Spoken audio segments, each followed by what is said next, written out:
What's up guys, Asian here again with another build video. Today we're going to be going over the Warden Tank.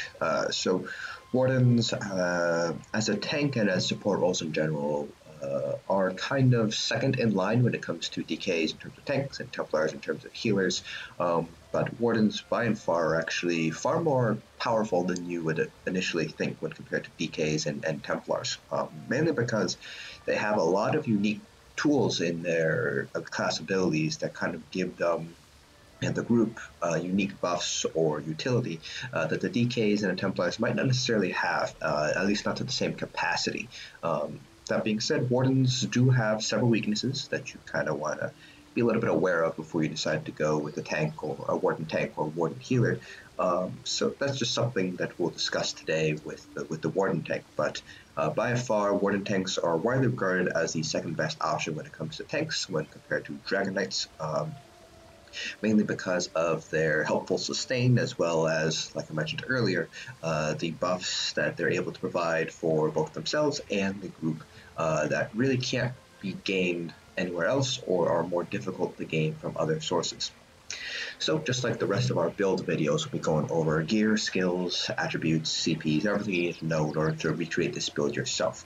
Unlike with our DPS builds, however, because support roles obviously don't really have a rotation, instead we'll kind of be discussing a little bit of kind of the mentality behind tanking, what you want to kind of focus in on as Warden Tank, and everything else. In addition, there are also a lot of substitutions that you're going to need to make as a tank, as a support role in general, to kind of fit the situation, to fit your group. So we'll be going over basically a lot of different sets and a lot of different skills here, just so you guys get a broad idea of the kind of flexibility that you'll need in order to kind of be a support role in bet trials or just endgame content in general. So let's go ahead and get started first with our gear. So this particular gear is kind of a catch-all in that it is good for pretty much all the content in the game. It's not necessarily going to be the gear set that you're going to be wearing in Vet Trials, for example, where you have two tanks, but it is definitely a good place to start if you are just starting to make this tank. So for our Monster Helm set, we have Lord Wardens. This comes from Imperial City Prison, so you will need access to the Imperial City DLC in order to get this set. Lord Wardens is a set that I like to use if there's really no other set that kind of Monster Helm set that kind of fits the situation. Lord Warden is a very generic set in that it just gives you a lot of additional resistances. So you can see the one piece adds physical and spell, and the two piece adds some additional physical and spell as well whenever you take damage. So it's a 10-second proc for that increases spell and physical resist by 3870 for everybody within 8 meters. The cooldown's every 10 seconds. So with a 50% chance to proc whenever you take damage, you're pretty much going to have 100% uptime on Lord Wardens, especially as a tank because you're constantly taking damage. So this is kind of your generic, if you have no other sets or no other situations where that require a different Monster Helm set, this is a very safe Monster Helm set to go with. Now, there are several others Monster Helm sets, so we'll cover them really quickly here. First one's going to be Earthgore.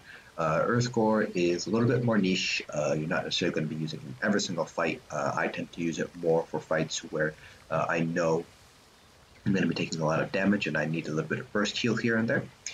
So the one piece adds 2% healing done, so it does kind of boost your self heals a little bit, which is very useful because Warden self heals are a little bit weaker compared to Dragon Knight self heal, so that little bit of additional healing done does help out.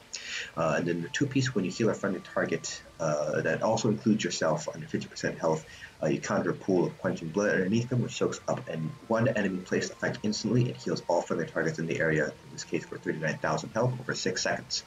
So like I said, if I need the burst heal, I'll be wearing Earthgore. So that's instances like Asylum, if I'm main tanking or even off tanking Asylum, and Cloud Rest. Those are two trials where Earthgore is going to be very useful as a tank, and it is worth giving up that little bit of resistances from Lord Wardens in order to get that additional heal.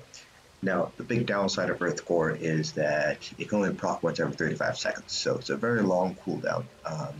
but on the other hand, when it does proc, it can save not only yourself, but also any DPS as well. So Earthgore is definitely a set that you want to pick up. You can get it from Bloodroot Forge, so you'll have to have access to Horns of the Reach DLC, but it is definitely a set that you want to hold on to in those niche scenarios where you want that additional heal. Other Monster Helm sets which you might want to consider using. Bloodspawn is a pretty easy set to gain. It comes from Spindle Clutch 2, a pretty easy dungeon in comparison to ICP and Bloodroot Forge. So when you take damage, you have a 6% chance to generate 14 ultimate and increase your spell physical resistance by 6450 for 6 seconds. This has basically no cooldown. It's a 6-second cooldown. Now, while the proc chance is fairly low, you are taking a lot of damage as a tank, and especially if the boss you're facing applies a dot on you, whether that's a weak dot, then you have a lot of opportunities in order to get this to proc. So Bloodspawn doesn't give you as much resistances as Lord Warden, and when it does proc, it's you're not going to get 100% uptime basically like you would with Lord Warden, so the effective resistance you get from Bloodspawn is not quite as good. The big reason why you'd be running Bloodspawn is for the additional ultimate generation. So it's 14 ultimate whenever it procs every 6 seconds. So if you get a proc every 14 seconds, then that's an additional 1 ultimate per second. And it's pretty easy to get more than 1 proc per second, so it's going to be a little bit higher than that. So in those instances where you do kind of want more ultimate gain to increase your Warhorn uptime, to kind of decrease the time between Warhorns, the Bloodspawn is a good option to choose there. I like Bloodspawn, both of my DKs and my Wardens, in those instances where I don't necessarily need additional resistances from Lord Warden, whether that's because I trust my healers a lot or because it's just a trowel that I'm very comfortable with.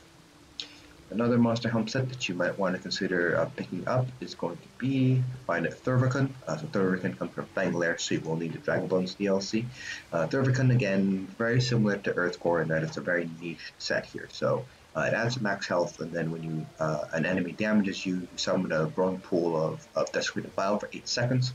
Enemies in the Bile receive 460 disease damage every 1 second and are afflicted with minor maim and minor defile, reducing the damage done and healing received by 15%. Again, this doesn't really have a cooldown. It's an 8-second cooldown, but it's 8-second duration, and it's whenever somebody damages you, so you pretty much have 100% uptime on this. Now, obviously, the damage is not all that impressive. 460 disease damage for 1 second is not that great. The big thing here is the minor maim, so it reduces damage done by 15%. Now, Thurvokun is going to be very strong in instances where you need to apply minor maim to a lot of different enemies all at once. Our main source of minor maim is going to be Heroic Slash. So if you are fighting, for example, a boss without any ads, Thurvokun loses a lot of power because, well, you can already apply minor maim by using Heroic Slash. So that kind of defeats the point of wearing Thurvokun. But in trash bowls, like for example in Maw, all the trash bowls in Maw, having Thurvokun out so you can basically constantly apply minor maim to everybody around you is very, very useful. It's very, very powerful, particularly for progression guilds. So I highly recommend picking up Thurvokun. It's not a required set. A lot of guilds don't really require Thurvokun, but in my opinion, it's a set that you really want to have, particularly for progression guilds, for that 100% minor maim uptime in those trash bowls.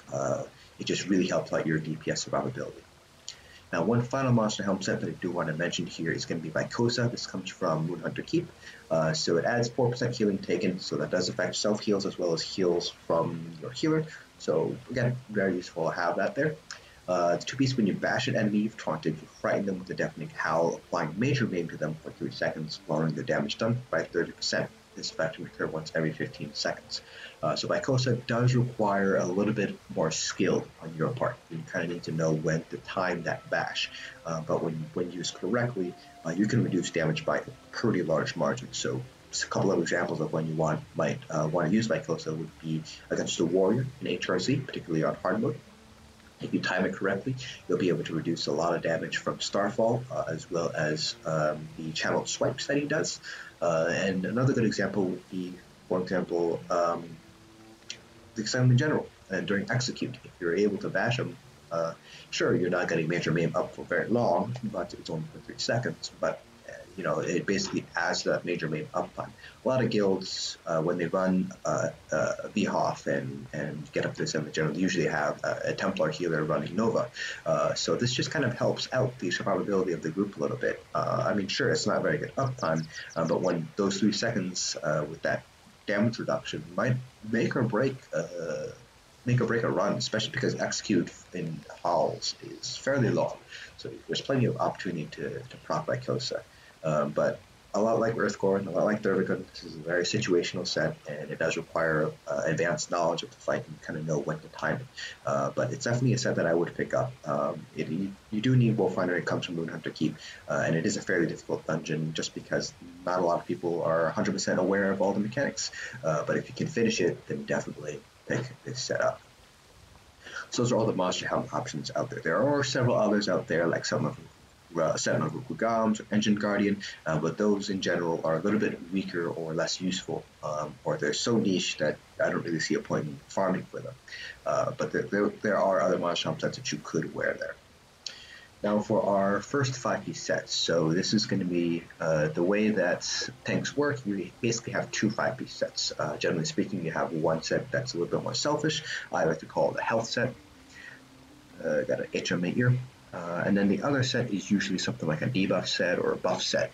It's not necessarily going to make you more tanky, it's more for the group support. So a classic example of a health set would be Ebon, which we have here. So not only does it help give you a fair amount of health, but it also provides health for the group as well. 18 health for everybody within 28 meters of you, and that is affected by passives and things like that. So it's really closer to about 1.4 to 1.5k additional health, which can actually make a big difference on survivability.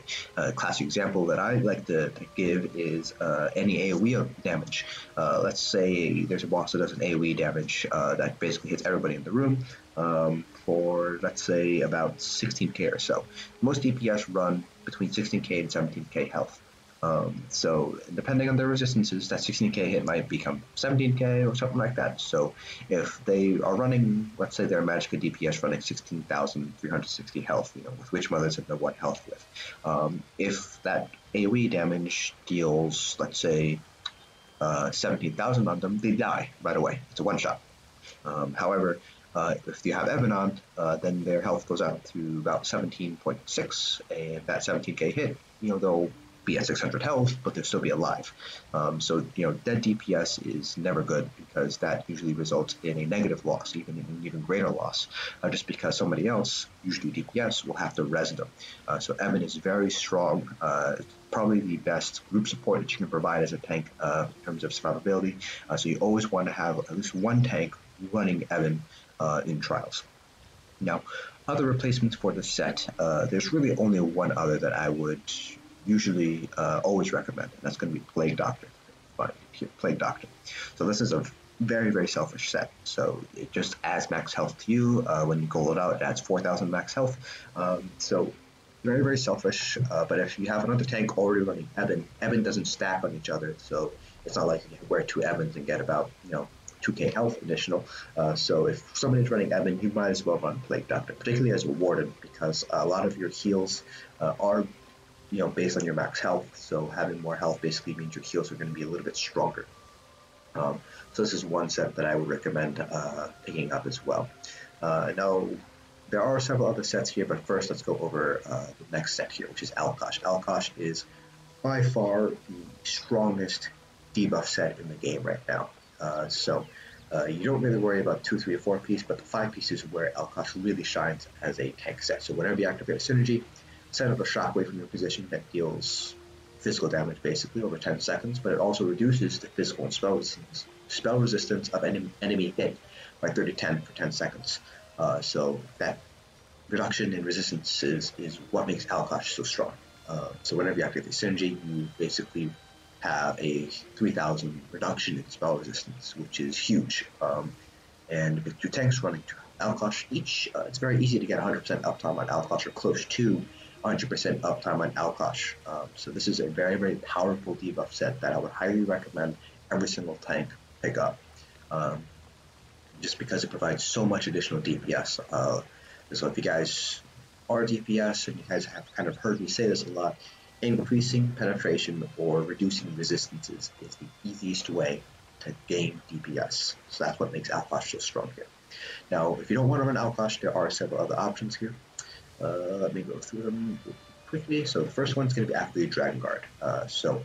For Akaviri Dragonguard, this basically reduces the cost of your ultimate by 15%. So your Warhorn only costs 250 ultimate. With Dragonguard, it costs 213 ultimate. So this basically just helps improve Warhorn uptime. So this is a overland set, so you can purchase it off guild traders or farm it from Eastmarch. So typically speaking, I would normally run Dragonguard and Alkosh for runs where I don't feel like I need the additional health. So Dragonguard is more of a health set more than a utility set, but it does fall under the utility set bonus there. Let me see what are the other ones here. So Jailer's Tenacity is a new set that is strong for Wolfhunter Keep, heavy armor set. So I'm on the PTS right now, so this is not completely 100% accurate. They actually changed the 5-piece there. So that is whenever you lose 7,000 health or more from a single attack, you gain major vitality for 6 seconds, reducing healing received by 30%. So they changed it from 25% to 7,000 health. So this is basically a buff there. So if you think about it, 25% of 7,000, that would be 28,000 health, and most tanks are running more than that. So it was a buff there. This is going to be situationally useful. You basically have to take that 7k or more health in a single attack. So usually it's going to be coming from like when you block a heavy attack. Not all heavy attacks deal the same amount of damage though, so you might lose 6,000 health or something from a heavy attack, so that's just something to keep in mind. But for certain fights, a good example of this would be Asylum or Cloud Rest or the Warrior in HRC even. You gain that major vitality buff, which increases your healing received by 30%. This is a very selfish set, just because obviously you're the only one gaining major vitality, but for those fights where you want that additional survivability, your Jailer's Tenacity is actually quite useful as long as you can guarantee that you will lose 7,000 or more of your health in a single attack within 6 seconds. There's very few sources of major vitality that are very consistent, so having Jailer's Tenacity is definitely something that you want to have. It's a set that you do want to keep in your inventory in those kind of scenarios. Alright, there are a couple other sets here. Let me just try to find them.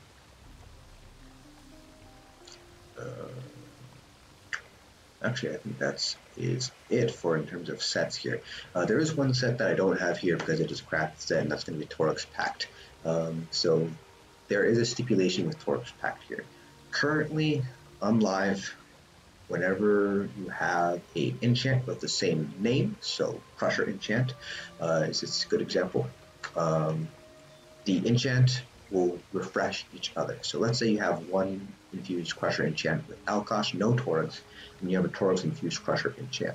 And whoever has the non-Torx Crusher Enchant applies there first. The Torx Infused Crusher Enchant is stronger, so it is 2740 compared to 2108. However, if you use that Crusher Enchant, a Torx Crusher Enchant, it does not override the other enchant, the non-Torx Crusher Enchant. If it's still active, it will actually just refresh it. So Torx, it's not a Torx bug, it's just a bug with enchants in general. It just makes it a lot weaker because now you have to be applying the Torx Infused Crusher first and never let that drop. Otherwise, you will basically lose that additional 600 or so penetration from running Torx. So that's kind of the stipulation there with Torx. Basically, it's either both tanks run it or one tank runs Crusher and the other tank doesn't. So that's kind of the stipulation there with Torx. It is weaker because of that bug though.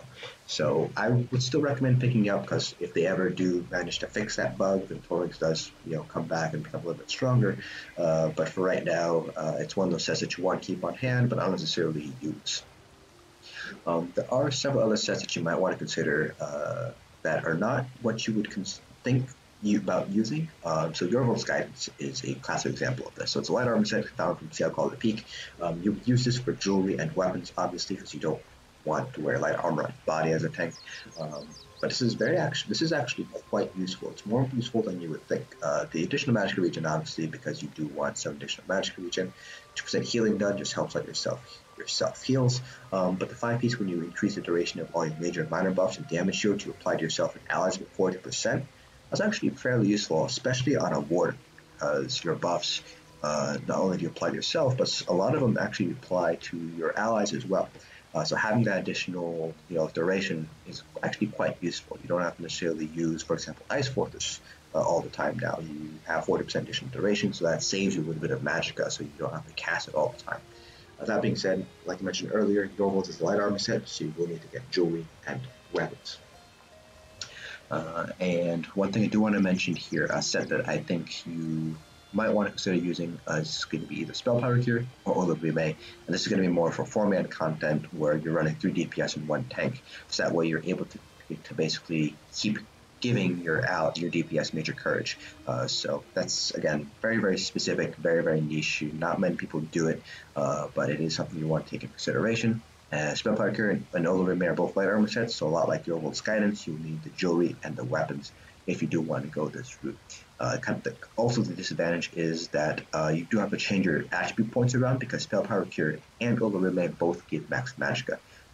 So if you take a look at Perfect Olivime here, so Olivime actually doesn't give max magicka unless you have Perfect, but Spell Powder Cure does, so that's just something you want to keep in mind there, because you always want your stamina higher than magicka, which I'll go over in a little bit. So those are all your sets here. Now, talking about armor traits. So for our large pieces, we have Infused with a Prismatic enchant, so that's your head, your chest, your legs, and then I also have a Prismatic enchant on my shield. You don't have to run a Prismatic enchant on your shield, you can go with max health or max stamina, whichever you prefer. Just bear in mind, because we do have a staff on the back bar, you will lose it while you're on your back bar. And we are still going with 5-1-1, so we have 5 heavy, then 1 medium, 1 light. So if you're running something like Ebon, then you will need medium and light on your monster helm, so that's just keep in mind. You could go 7 heavy or even like 6 heavy and 1 light. It's kind of up to you. I prefer 5-1-1 for the additional resources, but there are plenty of other tanks that use strictly 7 heavy pieces, so it's up to you. Now for traits, we have Sturdy on our small pieces with max health enchant, and I already mentioned Infused with Prismatic on our large pieces. For jewelry traits, I have Triune on 1, Infused on 2, but there's a lot of different options when it comes to jewelry traits for tanks. So you can go with like 3 Triune, you can go with 3 Infused, you can go with 1 Swift, 2 Harmony, is a very common one, 1 Swift, 2 Harmony. With all Harmony, you can go with all Robust, all Healthy. Just play around with your jewelry enchants and kind of make it fit what you need. So don't necessarily follow what I have here, which is 1 Triune, 2 Infused. If you want to use 3 Triumph, by all means go ahead. If you need more stamina, run all Robust. Swift is something that you don't want to overlook. The additional movement speed is actually quite useful, and Harmony is also quite useful as well. Just because you get more resources back from Orbs or Shards, and if you have a healer like Blood Altar, the synergy, the heal from Blood Altar becomes incredibly strong when you have 2 Harmony, or even 1 Harmony. So definitely just play around with traits until you find something that fits your playstyle. The safest bet, though, in my opinion, is 3 Infused or 3 Triune. Though that's probably the safest generic. It'll work for all situations. For enchants, I have 2 shield play and 1 reduced stamina cost. Kind of up to you with enchants. If you want to reduce block cost even more, you go with 3 block cost enchants. Reduced stamina cost is very nice, just because you typically you do want a little bit of extra sustain there, and I do use Pierce Armor and Heroic Slash fairly often, so it's nice to have that there. Potion cooldown glyphs are another good option for enchants, so that's just something to keep in mind there. So you do have a couple of options when it comes to enchants as well, so just play around, see what works for you. Now for weapons, on our front bar we have Sword and Shield. It doesn't have to be a sword, it can be an axe, it can be a mace, it can be a dagger, whichever one you manage to get first. And Infused with a Crusher enchant, Sturdy Shield, it can be a Reinforced Shield if you'd like, or Infused. Then our back bar we have an Infused Ice Staff with a Crusher enchant. You could go with the Lightning Staff if you'd like, if you want to help with off-balance uptime. I like to have the Ice Staff there just because it does give you a little bit more tankiness. You don't necessarily have to pick up that passive that basically makes you block using magicka instead of stamina. I personally still do, just because I'm very good at terms of managing my resources, but if you're not very good at managing resources, you might not want to pick up Fire Focus. Alright, so that's all the gear stuff. So I know that was a lot to go over, but like I said, support roles, gear, and skills, there's a lot of flexibility there. Now for a character sheet, I am an Argonian, unfortunately. Argonians generally are considered to be the strongest race when it comes to tanking and support roles in general. They get 3% max magicka, 9% max health, and they get 5% healing done and healing received. So that's very useful as a tank. So that basically adds an additional 10% healing done with your self heals. The main advantage of our Guardians, though, is that potion passive. So whenever you drink a potion, you gain about 4,000 or so max additional magicka, health, and stamina. So every potion you drink ends up basically becoming a mini tripod. So if you are even using a tripod, that just restores everything all the way back up to full. Just bear in mind that because this passive does restore all 3 resources, just don't want to necessarily waste anything when it comes to drinking those potions, especially with tripods. So that's just something you want to keep in mind there. Other races, race doesn't really play as much of a role when it comes to tanking. So for example, my Warden Tank and my DK Tank are both Dark Elves, and I've cleared most of the content in the game on them. If you do want to kind of min-max your race though as a tank, it's weird saying that. Besides Argonians, if you have access to the Imperial Edition, you can go with Imperials. So they get, I think, 12% max health, 10% max stamina. So that's very useful to have. Those are the primarily those 2 races are widely regarded to be the strongest races. But like I said earlier, any race can tank all the content successfully. Race is not quite as important for tanking as it is for DPS.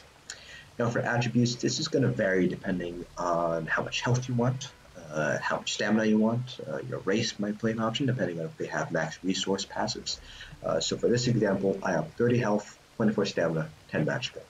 General rule that I try to shoot for is about 35k health with most of my setups. And then after I hit 35k health, I put some points into stamina, and then I put some points into magicka. There generally more points into stamina, obviously, because stamina is used for blocking, things like that, so you do want pretty good stamina pools. The general rule here is 35k health is kind of what I recommend, and then always have max stamina higher than max magicka. So I personally, you can see here, I have about 21k max stamina and 19.5k max magicka. So my stamina is generally always going to be higher than my magicka this way. So that's just mainly before the shards and the orbs, they return stamina instead of magicka there. Now for your Wonderstone, you have a couple of options here. So I have the Ritual here, but you can go with Atronach. Atronach's actually what I usually prefer, but I just want to kind of go over a couple of Wonderstone options here. So your options basically are the Atronach, which gives you additional magicka regen, the Ritual, which helps at your self heals because it increases your healing done, as well as any other heals that you do, so for example, Vigor or something like that. The Lord, I believe, gives you additional health. I want to say health, just health. And then there is another Wonderstone, whose name is kind of escaping me, but that adds some additional resistances, I think. And that one's probably not as strong for tanks because it's fairly easy to get up to the resistance cap as a tank, as a Warden Tank and a DK Tank, but it is an option if you kind of feel like you need a little bit more resistances there. For our food, purple food, this is basically tri-stat food and boosts our magicka health and stamina. Probably the best food there is. Now, when it comes to skills, so there are several flex spots here, so I will go over each of the flex spots here and there, as well as abilities that you might want to consider placing in those flex spots.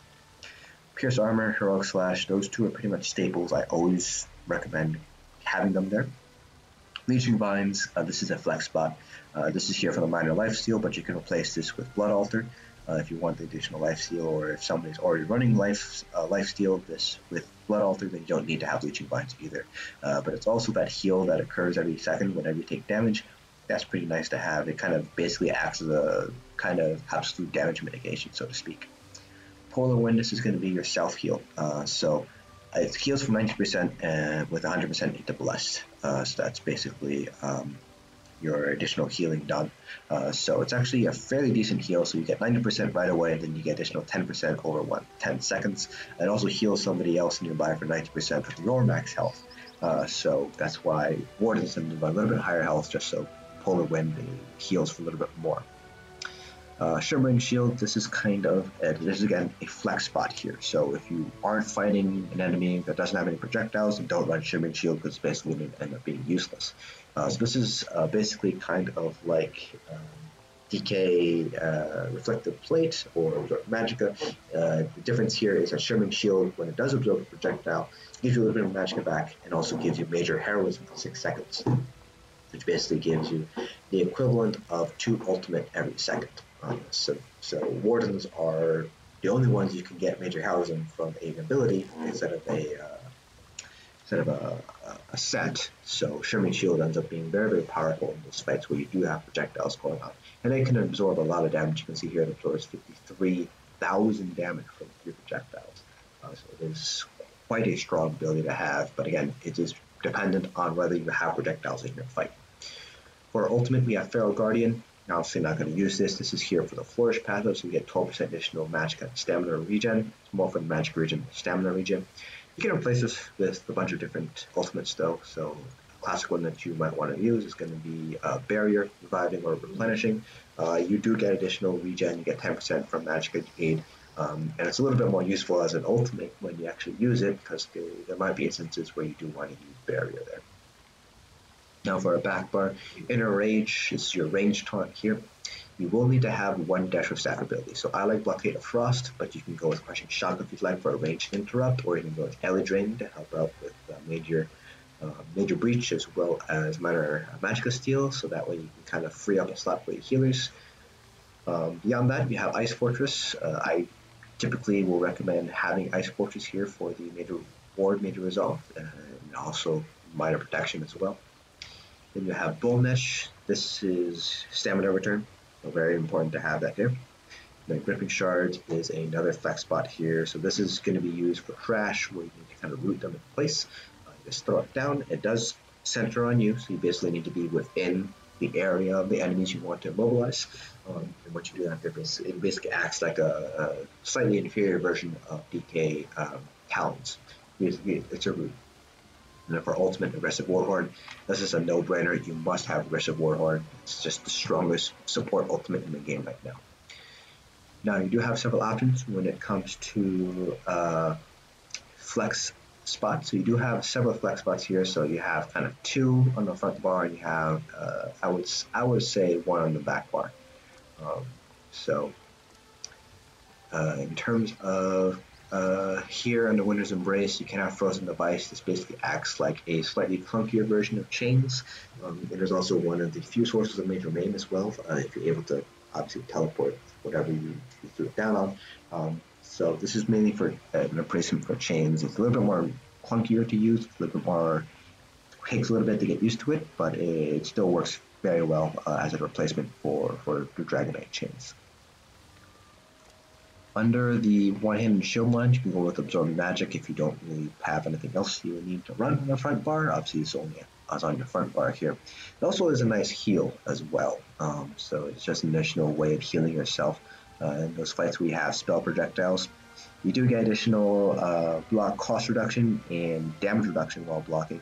So that's always nice to have, but just the way that damage mitigation works, it's not exactly going to be 8%, it's going to be a little bit less than that. There are a couple of other ones. Circle of Protection, either morph. I have Rune Preservation here. This is going to be more used for the execute phases where people are kind of stacked up and you kind of want to give them minor protection. So it's not going to be used all too often. A good example of when you would use it would be execute, also fabrication, and typically I like to run it in a hard mode when we get to execute phase of the mage. So this is something that you want to hold on to. Balance is another great skill to have here, so basically trades off health with Magicka as well as give you major resolve and major ward.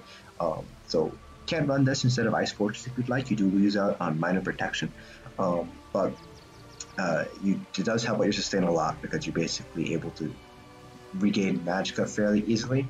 And in terms of that trial stuff, you're typically getting healed by the healer, so the health cost is not usually that big of a deal.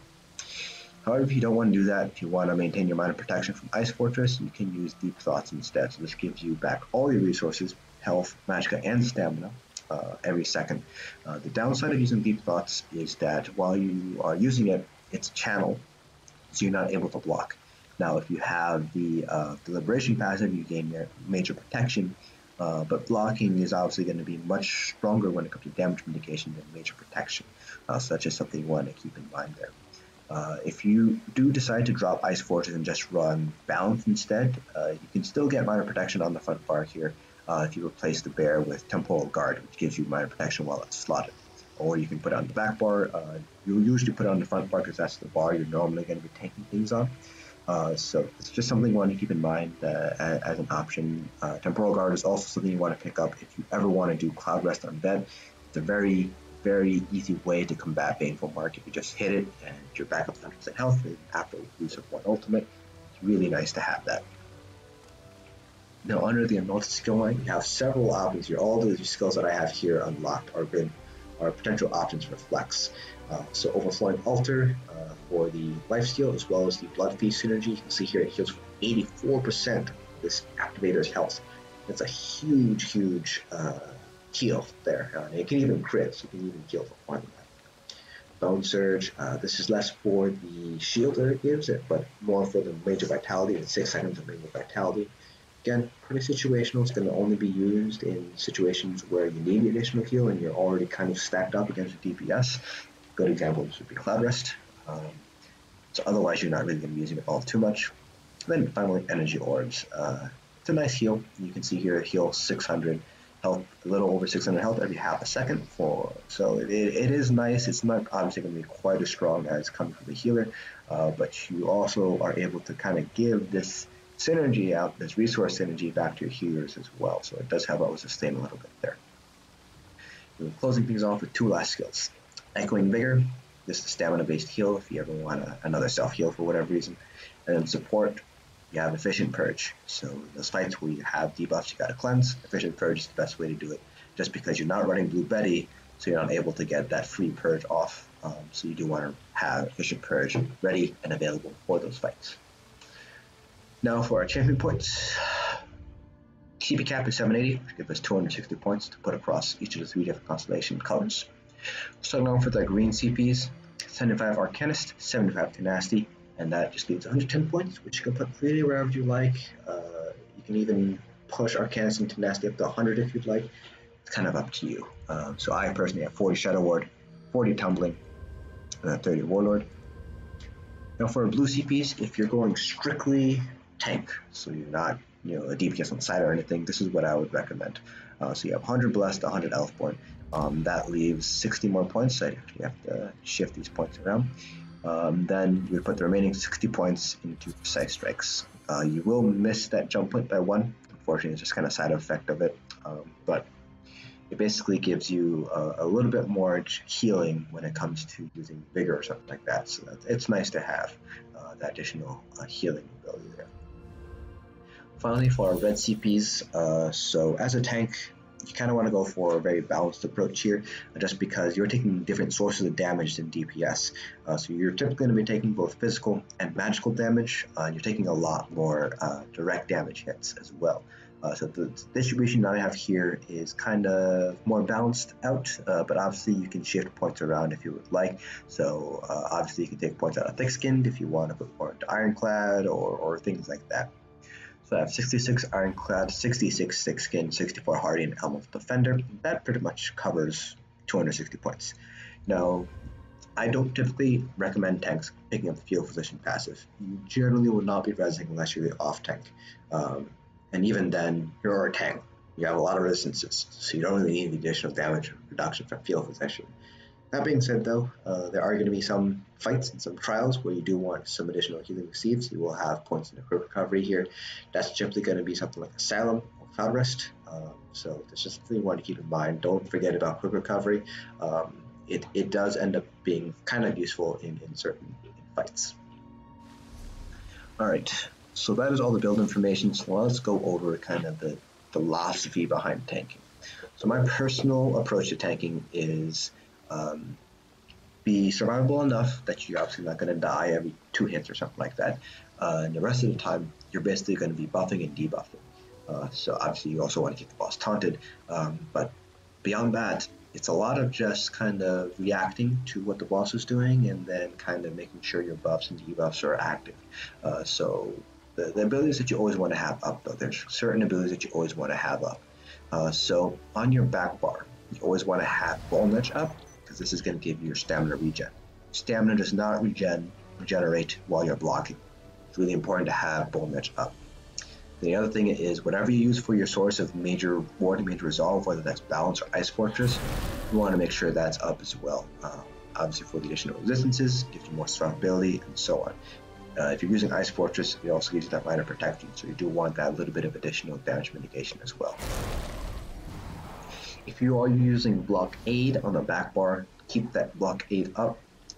Because of the way that enchants work, if you put Blockade on your back bar, it'll continue to proc your Crusher enchant that's infused even when you're on your front bar.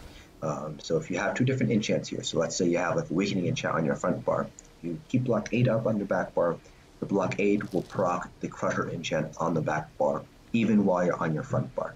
So if you are using Blockade to help enchant uptime, make sure to have Blockade down as much as you can.